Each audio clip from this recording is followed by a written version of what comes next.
Have you ever wished you could eavesdrop on a conversation with a millionaire? My name is Michelle Thompson.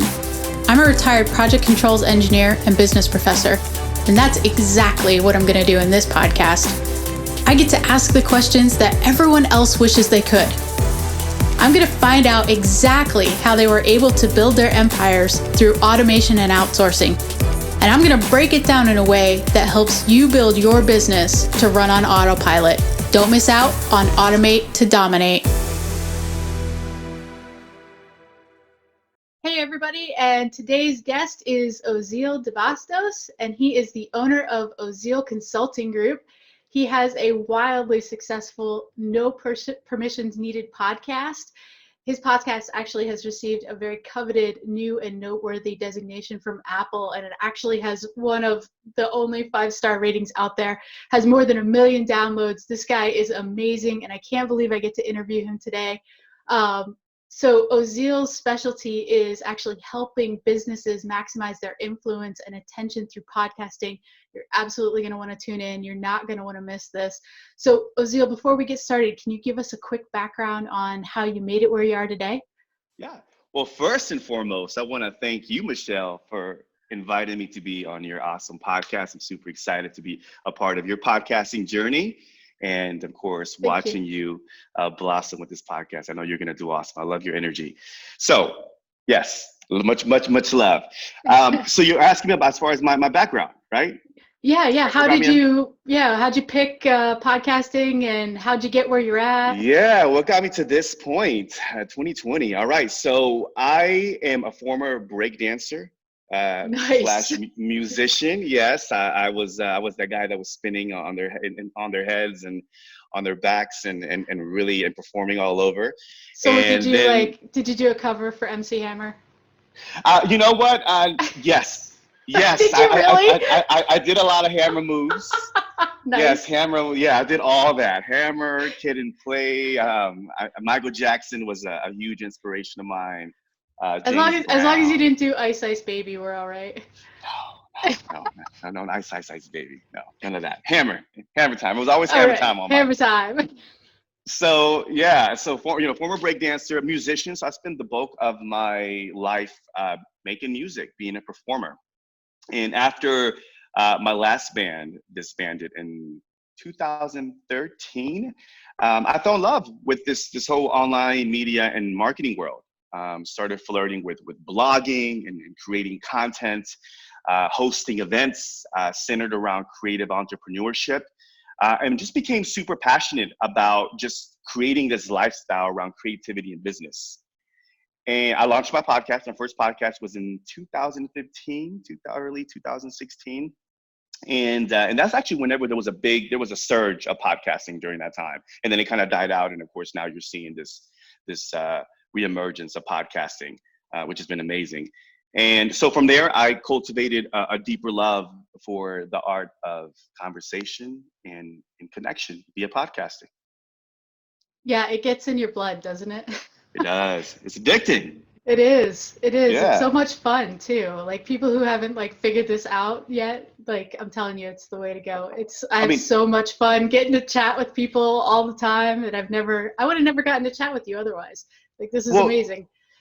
Point made, Michelle. That's the beauty about podcasting. Because of podcasting, I have been able to leverage it as a vehicle to connect with people that I look up to. You're going to have the same opportunity. I had the opportunity to interview some of the most amazing thought leaders in marketing and branding, people that I read their books, people that, I would never have a chance to connect with. And now through podcasting, I've been able to connect and meet and build relationships, authentic relationships with some of the people that I look up to. So that's one of the many benefits of podcasting, is definitely these conversations and the people that you get to meet through this podcast platform. So it's been pretty awesome. So when you first started out, how did you market your podcast? Marketing my podcast in the beginning, yes. So in the beginning was just sharing the excitement. I think that people read off your energy and feel the energy. So when you come out, and this is what I did, I was just sharing it with my current audience at the time, which was friends and family, right? Mom and dad. And of course, my people on social media. And of course, the more tactical advice and some of the things that I did was I would create video teasers before my podcast launch. So I think a lot of the things that for your listeners, when it comes to podcasting, or if you're launching any platform, is to take what the movies do when they release teasers and trailers to cultivate and build anticipation before the launch. And I think that's something that I took early on. And I learned a lot of that, when I was a musician, and just building that anticipation, saying, hey, listen, I would do audio clips of some of the interviews, that this is a preview of episode 1 and episode 2. So that's how I kind of promoted my podcast, was just kind of making sure that I let my people know, definitely leverage the social media, did a lot of social media marketing. And of course, now with live streaming, there's a lot of facets in online media that you can use early stage podcasters to promote their podcast right out the gate. So that's awesome. I hadn't actually thought of that. And of course I should have. So let's fast forward 2020. Let's say we were going to do that today. So you do a little video clip and then you upload it onto Facebook, to your Facebook page, and then you send out a tweet pushing them to Facebook, or do you push them to your web page? Or, I mean, where would you push them? Yeah, I think essentially what you want to do is you want to push them to your podcast where they can actually download. One of the things that I've seen really successful podcasters do is when they do email marketing, they shoot out an email, say, hey, listen, I just released a brand new episode with Michelle, check it out. And then you have a direct link where they can click it. So you want to make sure that you make it easy for them to be able to click and download, have access to your podcast. And that's like an automatic download. So those are kind of some things that I've seen with successful podcasters that I've incorporated. But yeah, using live streams. And hey, listen, hey guys, if your episode drops on Thursday, on Tuesday, do a live stream. I have a great interview with Michelle that's coming up. I'm super excited. We talked about automation, some of the 5 tips to automate your business, your platform. And please tune in. It's coming out at 12 o'clock.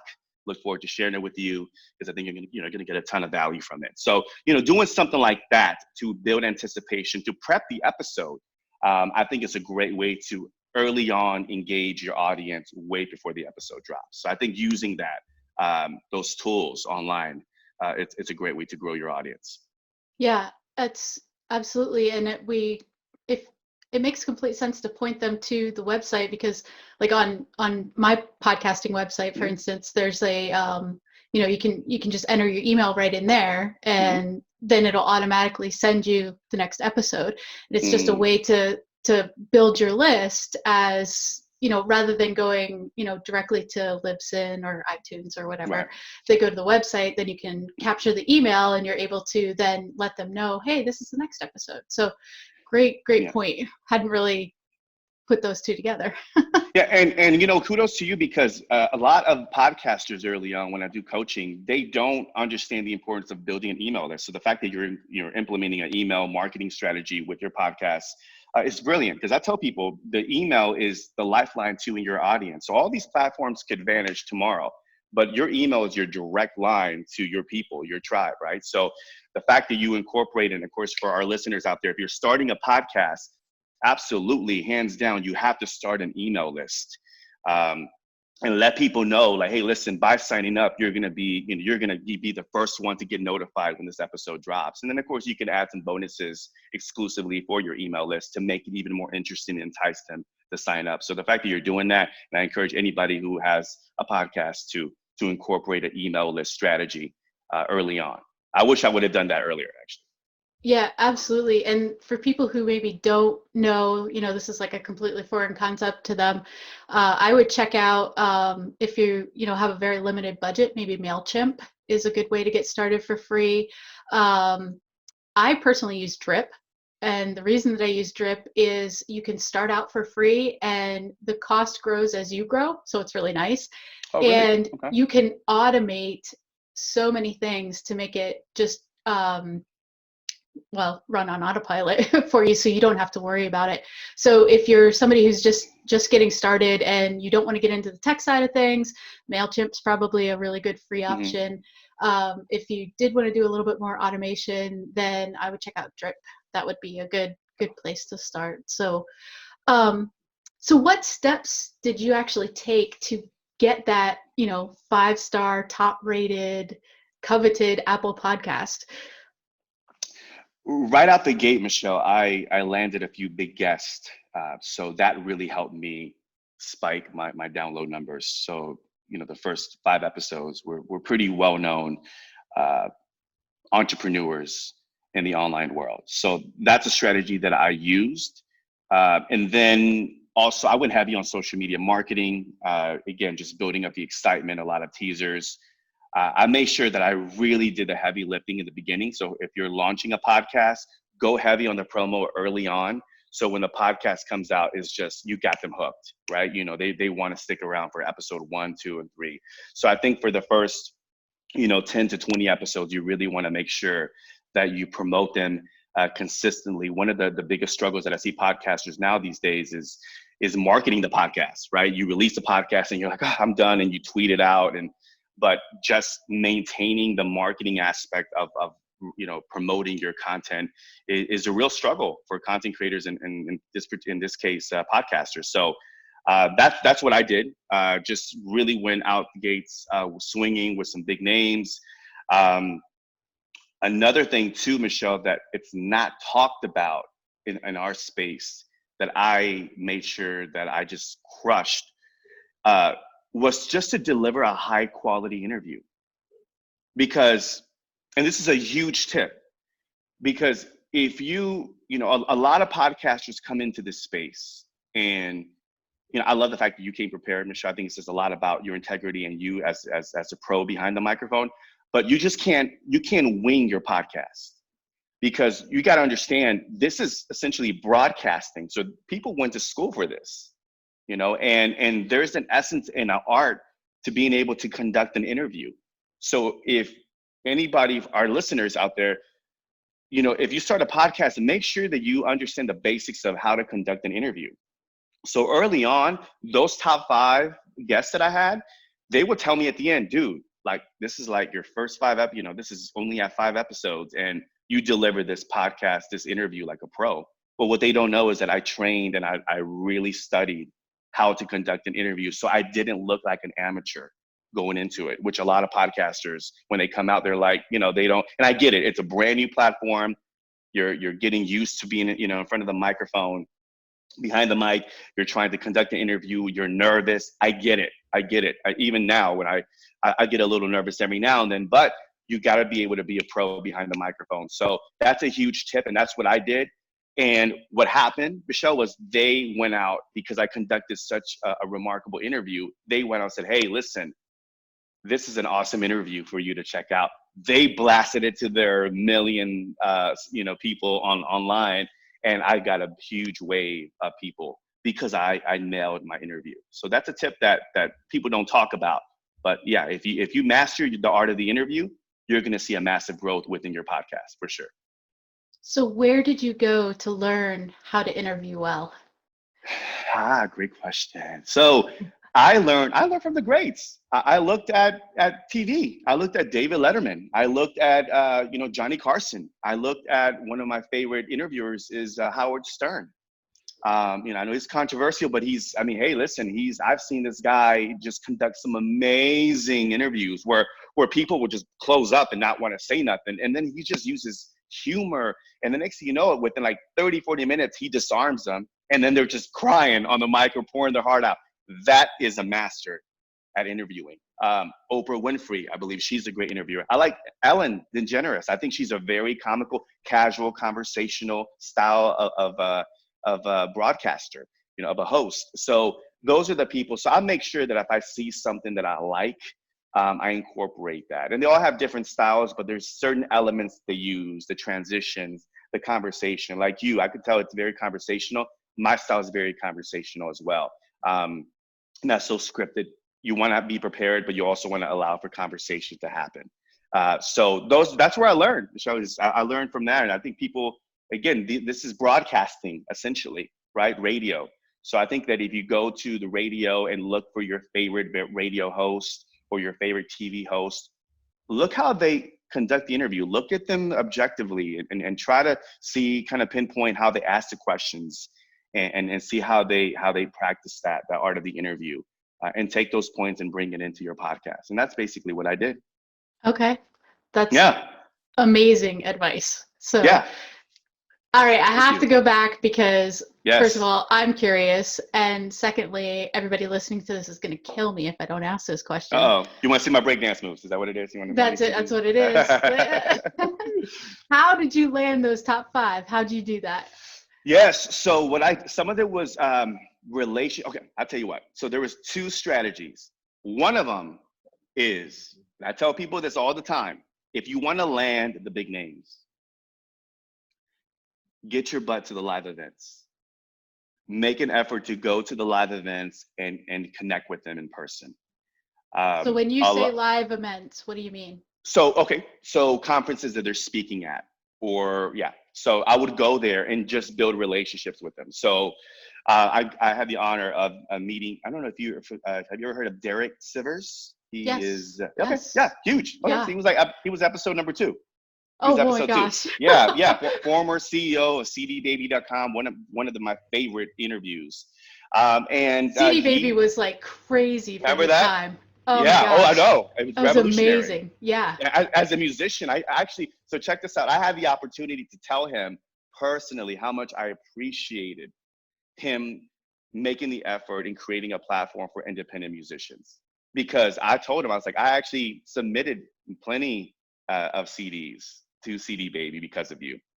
So That's thank you for awesome. doing that for us. So that was really cool, kind of to tell my hero, that I really appreciated that he did that. So I met him at I met him at a live event, and then so a lot of those, actually 3 out of 5, I met at live events, and then the other 2, I was tweeting them out. I was constantly tweeting them, building relationships online. So when I went for the ask, they said yes. Awesome. So that's another thing too. So if you want to get a big name, engage with them in the beginning, retweet them, comment on Instagram, hit them up with a video message on Instagram. Say, hey, listen, just want to let you know that I really do appreciate everything. Just go and just build that relationship. So whenever you come back and say, hey, listen, I would love to interview you. I have this podcast. Would you be interested? 9 times out of 10, they'll say yes. And that's exactly what I did. So Awesome. build relationships, get to the live events, and then of course timing. I think if they're releasing a book or they have a product or service that they're about to launch, uh, look at that. And a lot of the times they want to be on podcasts to promote their service or their book and the product. So that also helps out as well, is to kind of get in there and say, hey, listen, I would love to promote the book that you're coming out with. Would you be interested in being on my podcast? And I would always get a yes. And I still Yeah. use that strategy. Mm-hmm. Yeah. Podcasts are kind of evergreen, right? Like, you Exactly. put a Facebook post out and it's gone 12 minutes later. And but a podcast, it's out there forever. It's evergreen. I'm glad you mentioned that. One of the cool things about podcasting is that if you have somebody who just stumbles upon your podcast, what's going to happen is they're going to go back and binge. They're going to go back to episode 1. So that's the cool thing about podcasts. When I do interviews like this and I get discovered by a different audience, I'll see a spike. I'm like, whoa, what did that happen? And it's because people want to check out what you got going on. And next thing you know it, they're going back. And I asked them, I said, what happened? Oh yeah, I listened to like episode, 150, and then I just went back and just listened to all of them. I'm like, oh, cool. Well, thank you for all those, for those downloads. So that's another thing about podcasting, is that it's definitely evergreen, and people will binge on all your episodes if they fall in love with the podcast and your message. Absolutely. It's the driving way to work to read blogs. That's right. Well said. Well Right? said. A little Yeah. bit. So, Yeah. what's the funniest thing that's ever happened to you on a podcast? So Okay, if you can't pick one, I'll take 2 or 3 stories. I mean, I'll if take you 2. have to. Well, I have one that's pretty memorable. It was episode 50 something, and I remember I was conducting the interview, and it was at a part where the guest was pouring his heart out. It got really deep, right? It got really, really deep, and he was sharing this story. And I was just, I was like, okay, and I was just listening, and I mean, he kept on going and going. and it just got more intense and more intense. And I was playing with for some reason, I don't know what, I was fidgety and I was moving my chair back, right? I was like, I kept on moving it back, and bam! I fell from the chair, and the dude was like, what happened? What happened?" And I completely fell backwards. I was trying to like contain my laughter because I was in like the conversation. I was in what he was saying. It was such a like a serious. It was just, and he actually started laughing. That's the dude. I said, "I'm sorry." I said, "I could edit this out. I just fell off my chair." Out of my chair. I just fell down. I started laughing. So, most embarrassing, funniest thing that definitely. So from there, I started standing up with all the interviews. I stand up now. I don't even sit down. So, so anyway, so that was pretty funny. And very, it was embarrassing. But Yeah. we laughed about it afterwards. So that was cool. Yeah, it's always like at the time you're like horrified, and then 6 months later it's God. like the joke Oh, at every I party, right? cannot believe, and the fact that it Guys was aren't like gonna such believe an this. right, right, and the fact it was such an intense conversation. I mean, if it was just like right now we're laughing and I felt whatever, but it was such an intense conversation. I was like, you got to be kidding me! Out of all places, at all points of the conversation, for you to fall off your chair It to had pick to the be most that, intense. right? I'm like, Yeah. come on, man. Way to pick the climax, man. That's great. Exactly right. Exactly right. So So that's one of them. let's say you have somebody who's just starting out in podcasting, right? Hmm. Hmm. How are they able to monetize that podcast? The quickest and just the easiest way to do to monetize your podcast is affiliate marketing. Is signing up, whether your podcast is centered around software or your podcast is, let's say your podcast is about like a daily book review, signing up to Amazon to be able to include affiliate links that are tagged back at those books. But yeah, affiliate marketing is the easiest way. I started monetizing my podcast within the first 5 episodes, just because I was mentioning books. I was, hey, this book is, it's an amazing book. Anything You Want by Derek Sivers, check it out. And people enjoyed it and people clicked on it. So yeah, I was making a few bucks, and it was enough to pay hosting service. So at that time I was like, okay, cool, 25 bucks, it's paying for my Lipson hosting service. And I'm like, okay, this is cool.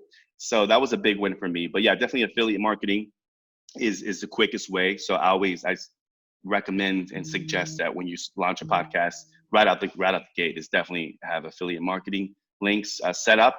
And brand sponsorship deals, those are the ones, and those are a little, it takes a little time for you to get there, because they start looking at numbers a little bit, maybe like 5,000 downloads and above, and then you can kind of start piquing interest. However, I've coached some people where they have 20 episodes and they land, $500 brand sponsorship deals right out the gate with just a few episodes.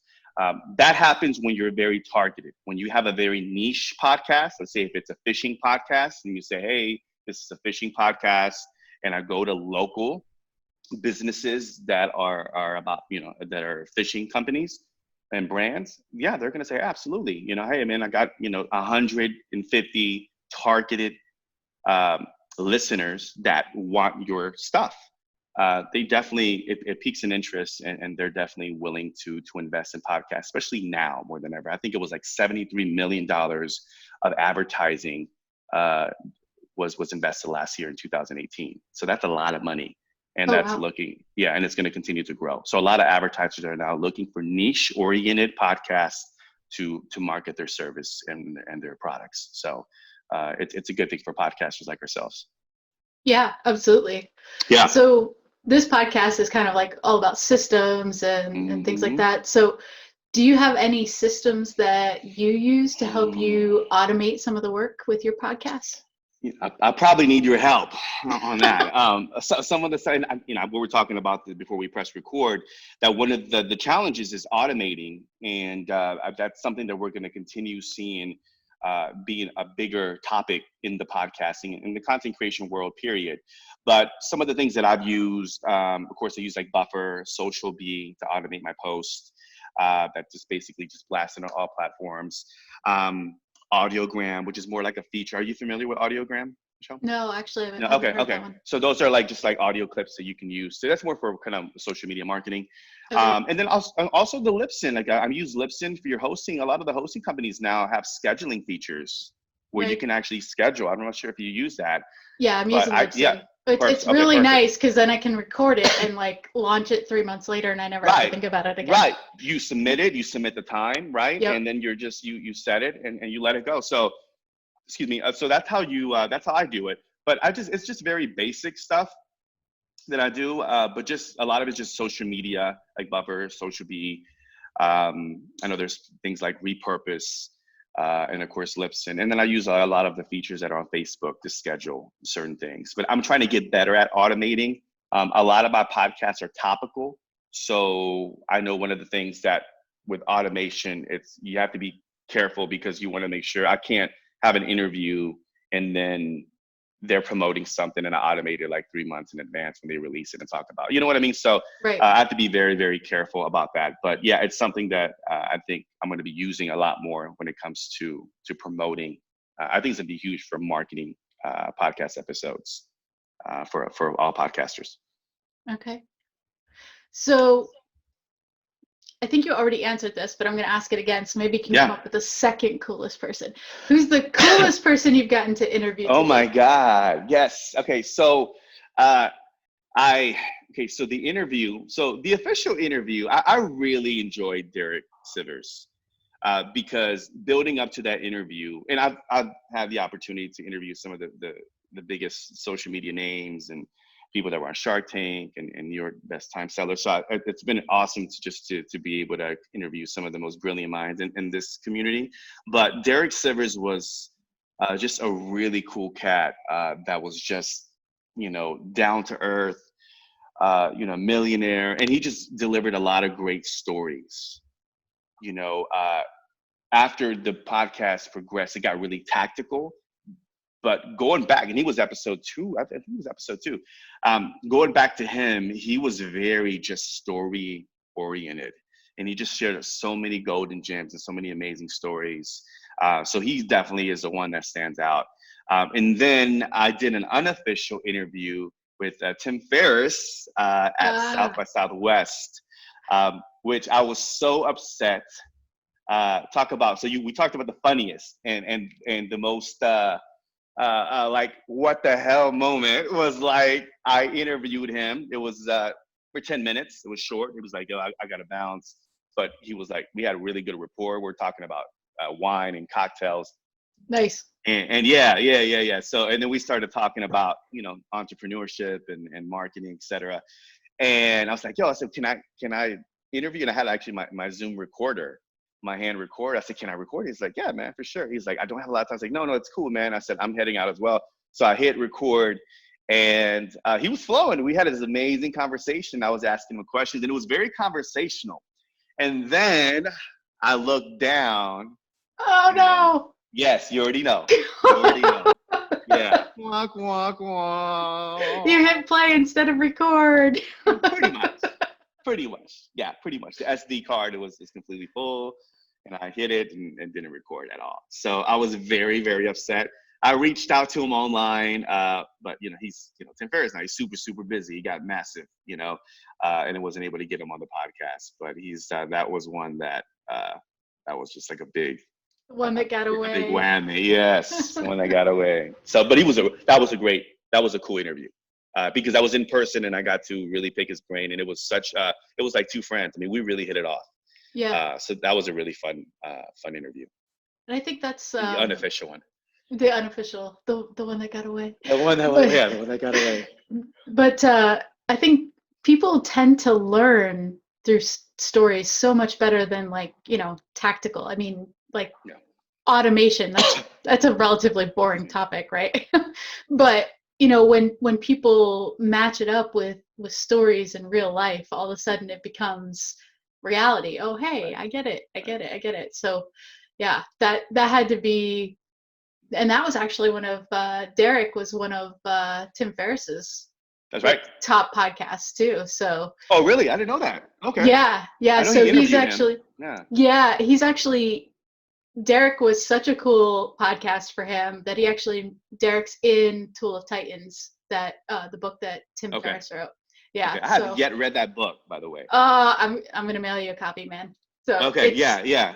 So I know it's it's massive. All his books are massive. I mean, I read pretty much all his books except yeah, but those last two. you know what's cool about Tool of Titans is like it's 5-minute chunks. Like Okay. it could be like this is a little bit crude, but it could be a bathroom reading book because you can like, and then once you go through it once, Yeah. then you just use it for like references. Like I have mine like all highlighted and dog-eared, and I know some people Hmm. are gonna freak out, but and then when I'm looking for something, I'm like, oh my gosh, what was that quote? Oh, there it is, or Yeah. real cool Yeah. book. Yeah. Yeah. Yeah. Definitely got to check that one out for sure. So if you had to pick two people that helped you become the success that you are today, Mm. who would those two people be? Could be any space, doesn't have to be podcasting space, doesn't have to be music space, anybody.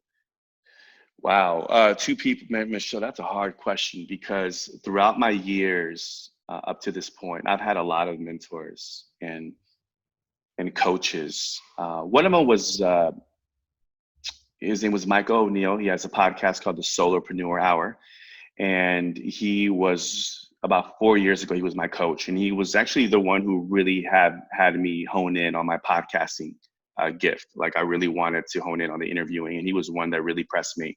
He saw like he's like, you're really good at this. He's like, you really, but he also kind of honed me in and gave me some really tips. Some great tips to kind of better myself as a podcast interviewer. So he was somebody who kind of stands out and is a huge inspiration. Um, and then believe it or not, my mother's been a super behind my, she's been down for Team Ozeal for a long time, ever since all my music performances. My mom never, because I'm a college dropout, so I dropped out of college to pursue music, and I dropped out at a time where I had like a year and a half left. So everybody's like, "What? What are you doing, man? Just finish up and just do your music thing." And I Right. was, and at the time, I was like, "Look, we had an opportunity to tour and do a lot of shows." So I was like, "Nah, I just got to do this, man. I'm sorry, I'm just not feeling it." And I've never been a school kind of guy. I've always been this kind of creative, rebellious character who always wanted to pursue passion and creativity and performance, which is the thing that excites me, Michelle, about podcasting. Is podcasting has allowed me to translate my passion as a musician, being behind, I was the lead singer, I was behind the microphone, into the podcast. So it just made total sense for me to jump into podcasting, to get, my friends say, "Oh yeah, you couldn't get away from the microphone, man. Of course you would have podcasted." So, but my mom, going back to the question, yeah, my mom was a huge supporter, never criticized me. She just said, "Hey, listen, as long as you're doing what you love," and I think she saw the light in me when I was on stage and organizing these events for creative entrepreneurs and all that. And it really was never about the money. I had opportunities to make money and go corporate, and never did. I was always kind of like, "Look, I want to pursue this. This is what I love. I love marketing. I love people. I love connection. I love creating content. I love performing behind the mic." And she never criticized me. And she's always been a huge supporter. And every, birthday, she reminds me, I'm still supporting you 100%. I love you. And so she is definitely an inspiration of mine and someone who's never left my camp. So shout out So to mom. Thank you. there you go. You go. Mother's Day. You got to get her a shirt that says Team Ozeal. Ah, yes. That's a great idea. That's a great idea, Michelle. I love that. I love that. Yeah. My mom was very much the same way. I played basketball through college, and I went to college about 2 hours away. And she never missed a game in high school. I don't, unless we were playing in like Boston or Miami, she didn't miss a game for um, uh, in college either, and we Mm-hmm. were terrible. We were like, I'm sure it was painful for her to have to watch. And Yeah. funny story. So it's my mom's like 50th birthday. And I'm like, oh my gosh, I'm gonna do something like awesome for her because I knew she would be in the crowd. Mm-hmm. So we went and we got like 50 red roses. And so I had the whole team line up with like all the roses, and we brought her out on court in the middle of the court for halftime. and sang happy birthday to her. And she told me later it was the absolute worst thing I could have ever done to her, because I just told the entire auditorium that she was 50 years old. I didn't even think about it like that. I just committed like the ultimate sin. Right. It's like, that's a 50. Oh, don't tell nobody that. I'm like, What oh, are you this is doing? gonna be so good. Come And she's like, oh on. my God, you just told how many thousands of people that I was 50 years old. That's awesome. That's Yeah. awesome. So anyway, I would recommend not doing that. Right. Just yeah. Stick with the t-shirt. Exactly. There you go. That's right. That's awesome. So if you could give an inspiring entrepreneur just one book to read, which one would it be and why? Yeah. So many books, because I read a lot, and lately I've been doing a lot of audiobooks.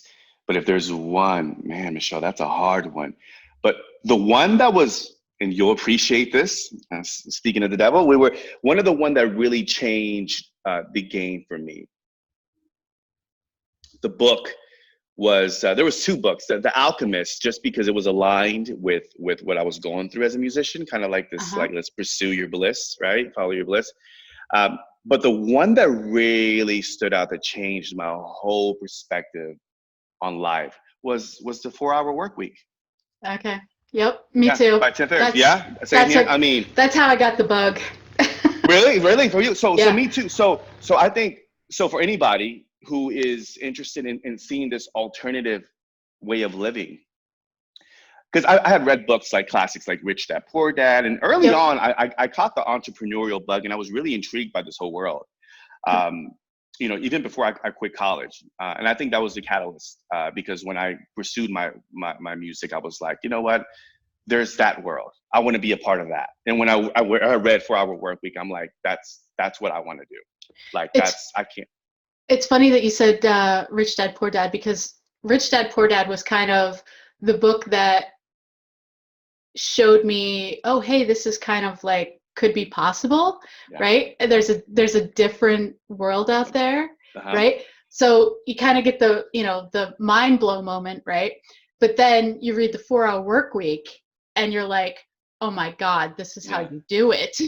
It's no longer, this mind blow moment, it's reality. And like everybody and their brother goes to Brickworks India and hires a BA. Right. I know, right? Oh, is that easy? Book, right? Yeah. And like, his whole philosophy, of like just living life, right? About the fact that, you don't have to wait until I remember the one that stood out was like, you don't have to wait till you retire to vacation and enjoy life. Yeah. And I think he really gets tactical. Yeah. Like that was so huge, was like, it's literally a complete shift in mindset. It's a complete shift in everything that we've been taught our whole lives. Right? From kindergarten on up is, be a good little boy and go to school and get A's, and then go get the corporate job and get the corner office and trade your hours for dollars and, get a successful family and you'll be just fine. Right. And then Rich Dad Poor Dad comes along and, throws a wrench in all that, because he's like, oh yeah, my dad was, was he a teacher or a principal? I don't remember. I think he was a principal.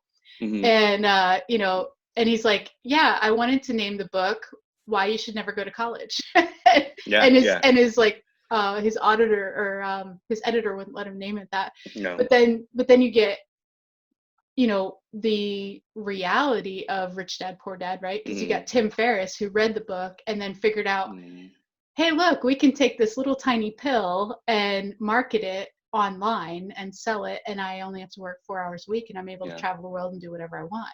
Right. And I remember being in college reading that going, holy crap, that's what I want. I don't want the corner office. Same.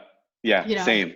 Same. Sorry, so you and I kind of went no. See, and it feels good. I mean, I know I wasn't the only one, and I think that book right there, I mean, it nailed it for me. So for your listeners, definitely get that book, because it completely changed my whole world. And after that, I was bitten by the bug and never looked back. I just couldn't look at life the same way. As a matter of fact, I went and I did work a corporate job for a bit, and I was like, no, this is not for me. I can't do it. And I bartended just because I wanted to be around people, but I couldn't do the cubicle gig anymore because of that book. So, and actually I told Tim that. I actually, Thank you, Tim. You yeah. ruined us for life. Yeah, I know, right? Exactly. That Do you 4 hour ever work listen week. to this podcast?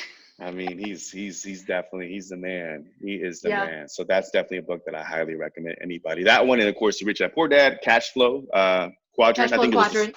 yeah, Yep. that was the follow up. That was a great book. Yep. Did you And ever play? Did you ever play the game Cash Flow? no, I wanted to buy that. I know, I wanted to play Oh that my game. gosh, it's like Yeah, it's so much fun. It's yeah, so it you get is. the board game, but then you can also get like I think they actually you can put it on your like iPad now and play Cash Flow, Really? and they have Cash Flow 101 and then Cash Flow 202, which Cash Okay. Flow 202 goes into like investing, like if you wanted to buy options and Hmm. puts and calls and all kinds of crazy stuff. But Okay. it makes it fun. Yeah, there's this little like rat that talks to you and he's like, that was a bad deal. Oh, really? Oh, that's Yeah, awesome. it's Is a lot is of he fun. still is he still out? Robert Kiyosaki, is he still putting out content? And You know, he's been I quiet, think I he's feel. like outsourced it a lot. So Okay, I okay, think he's like joined with other people and he's just putting his name on their stuff. So okay. he's like the Thomas Kincaid of He's kind of like the back. Yeah, yeah, yeah. yeah. I did, because of that book. I actually did the whole multi-level market. Actually, that was my first business. Actually, before that, I was selling breakdance videos and all that bootleg style. But after that, when I read the book, um, I started getting into multi-level marketing, Okay. which I wasn't successful at, but I did learn a lot about marketing and entrepreneurship. Because I mean, if you want to know about the hustle, I mean, those people Yep. hustle. I'm not a big fan of it, but I've seen people that are super successful. But respect, I mean, because that infrastructure teaches you a lot about, sales and marketing and really being your own boss. So because of that book, I got into network marketing. Again, I didn't have any success, but I tried it out because of Robert.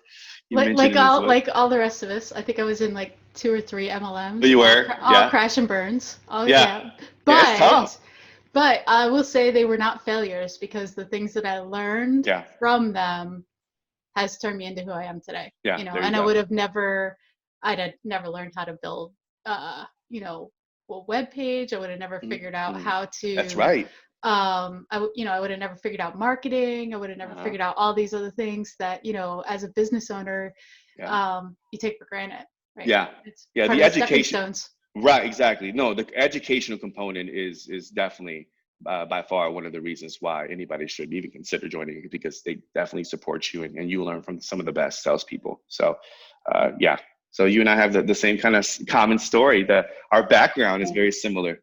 That's Very funny. cool. Yeah. Yeah.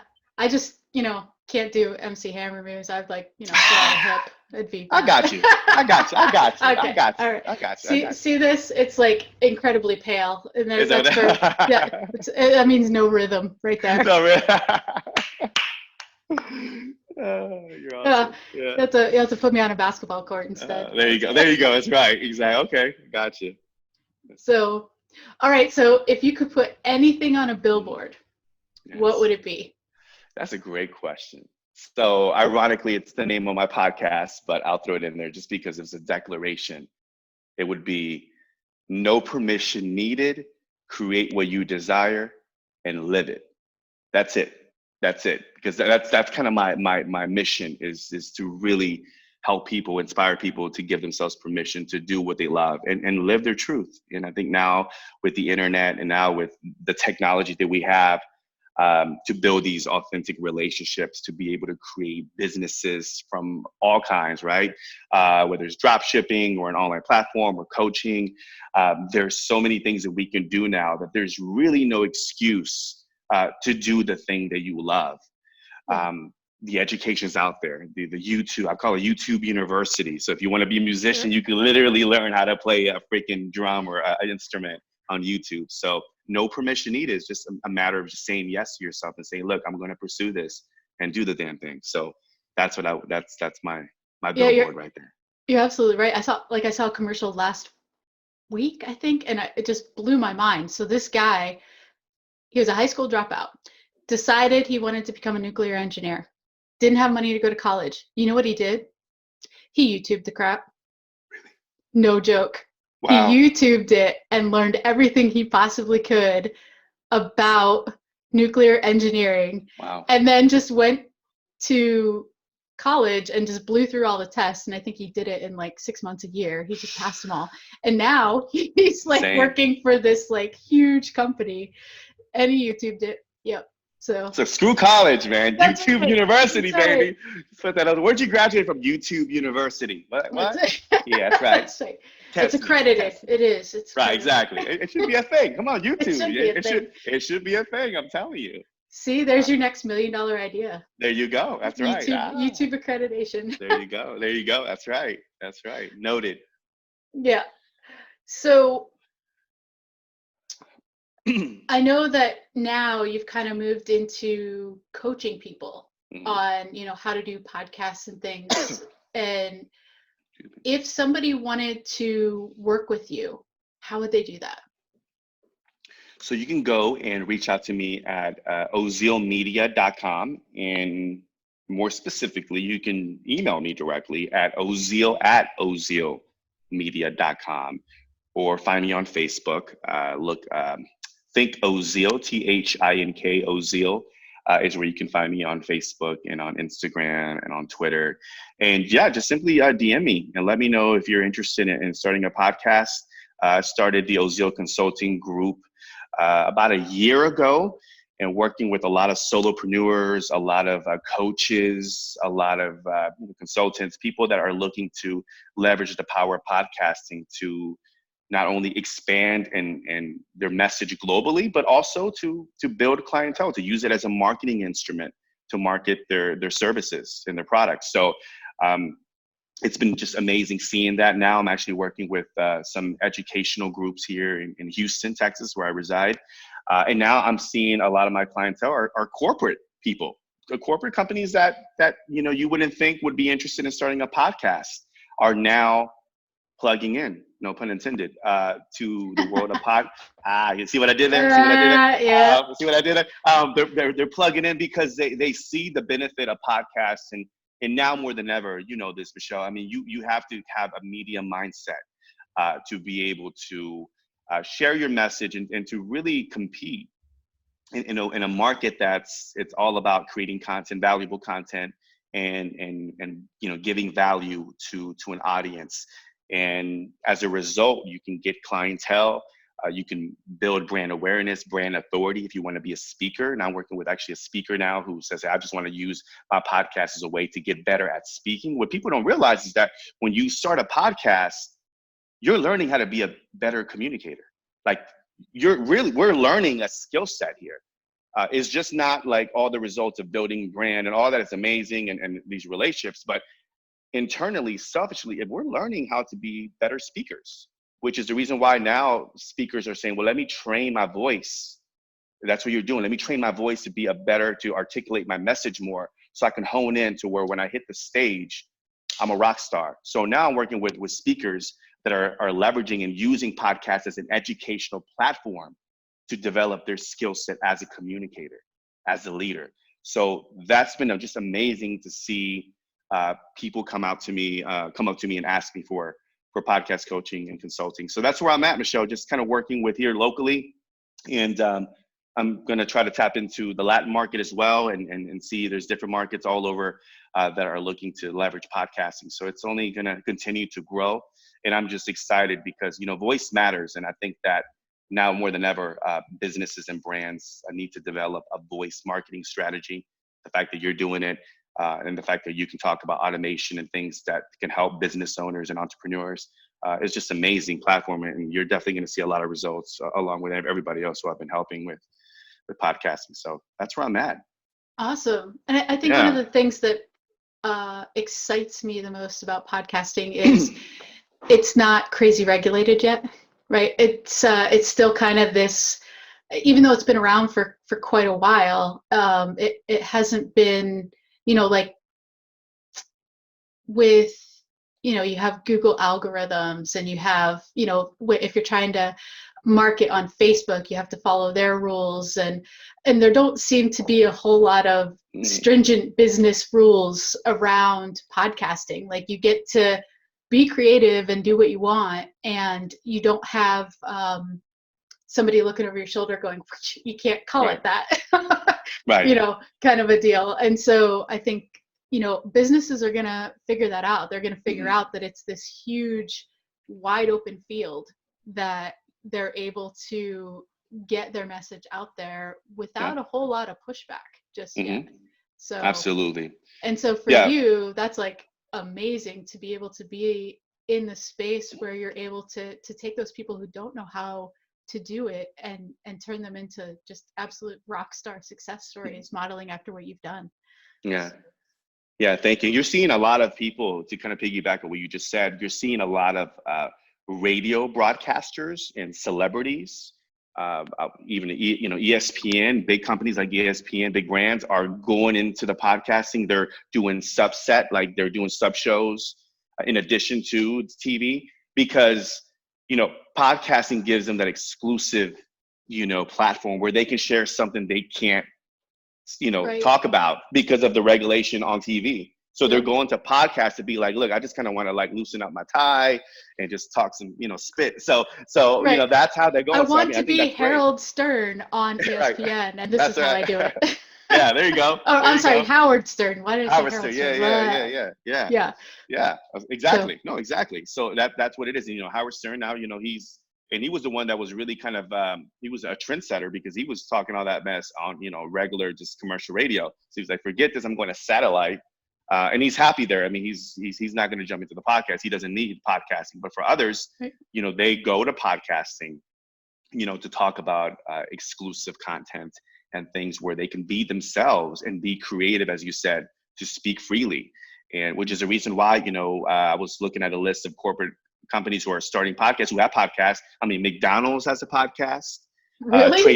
Trader Joe. Yes, it's called. Actually, it's a great What name. in the world do they talk about on McDonald's? So, I haven't checked it out, but I think it's called The Secret Sauce, which I think is a great name, killer name. Yeah, that is. Yeah, it's a killer name. So, but they have a podcast. Trader Joe's has a podcast. Sephora has a podcast. GE. Okay, I can see Sephora. That makes sense. Like, I mean, but. I mean, how are you gonna? I got to check out the McDonald's thing now because I want to know. Now they're gonna teach me how to make a quarter pounder with cheese. There you go. Exactly. Right. Some exclusive stuff. I know what they're talking about. Secret sauce, baby. Yeah. So I think it's just amazing, to see companies and big brands jump on the podcasting wagon, not just for the sake of the trend, but because they do see the power it has to leverage and maximize the voice of the brand. So we're going to continue doing that. And as a consultant, as somebody who's super passionate about podcasting, who got in it early on when it wasn't a thing, and now to see it just kind of blossom, take over, and see a lot of people get into the space, it's exciting to me. Somebody asked me, like, what do you feel is going to be? It's saturated, man. Everybody's a podcast. Like, yeah, true. But the ones that are committed to the art form, the ones that are committed to conducting great interviews, the ones that are committed to consistently promoting their podcasts and marketing their podcasts and showing podcasts, and letting other people how podcasting is done correctly. I think those are the ones that are going to stick around for a while. So there's definitely some. You have to be committed, just like any other platform. So it's exciting for podcasters, which I'm excited for you. The fact that you're on this, and it's what, episode 3? You said? Did you say? This is episode 3. Episode 3, yeah, baby, yeah. You made the top 10. I know. Yes.